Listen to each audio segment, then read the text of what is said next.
শারীরিক প্রতিবন্ধকতাকে জয় করেছেন মেহেরপুরের তরুণ মামুন। দৃষ্টিশক্তি হারিয়েও সফলভাবে কম্পিউটার প্রশিক্ষকের কাজ চালিয়ে যাচ্ছেন তিনি। তার এই সাফল্যে শারীরিক প্রতিবন্ধকতা নিয়ে দৃষ্টিভঙ্গি বদলেছে অনেকেরই। মেহেরপুর সমাজসেবা অফিসের এই কম্পিউটার প্রশিক্ষক দৃষ্টিশক্তিহীন, তবে এই প্রতিবন্ধকতা বাধা হয়ে দাঁড়াতে পারেনি তার কাজে। একজন দৃষ্টি প্রতিবন্ধী ব্যক্তি হয়েও কম্পিউটার প্রশিক্ষক হিসাবে যে শহর সমাজসেবা কার্যালয়ে নিয়োজিত আছে, তার কম্পিউটার প্রশিক্ষণে দক্ষতা একজন দৃষ্টি সম্পন্ন ব্যক্তির চাইতেও অনেক ভালো। সমাজসেবা অধিদপ্তরে কাজের পাশাপাশি নিজেই একটি কম্পিউটার প্রশিক্ষণ কেন্দ্রও খুলেছেন মুজিবনগরের শিবপুরের বাসিন্দা ওমর ফারুক মামুন।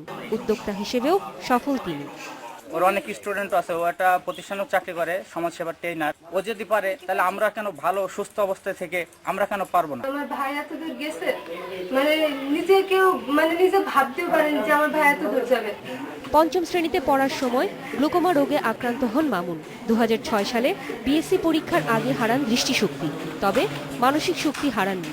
শ্রুতি লেখকের সাহায্য নিয়ে ভালো ফল করেই পাশ করেন পরীক্ষায়। এরপর শুরু করেন প্রতিষ্ঠার লড়াই। বিশেষ ধরনের সফটওয়্যার ব্যবহার করে কম্পিউটারে দক্ষ হয়ে ওঠেন মামুন। আমাদের বেকার যুবকদেরকে আইসিটি এবং ডিজিটাল বাংলাদেশ বিনির্মাণের লক্ষ্যে তার যে একটা ভূয়সী উদ্যোগ, মহতী উদ্যোগ, এই উদ্যোগকে আমি সাধুবাদ জানাই এবং আমার উপজেলা প্রশাসনের পক্ষ থেকে মামুনকে আমি সর্বাত্মক সহযোগিতা করব। সম্প্রতি মালয়েশিয়ায় আন্তর্জাতিক কম্পিউটার প্রশিক্ষণে দক্ষিণ এশিয়ার একমাত্র দৃষ্টি প্রতিবন্ধী প্রশিক্ষক হিসেবে অংশ নেওয়ার সুযোগ পান মামুন।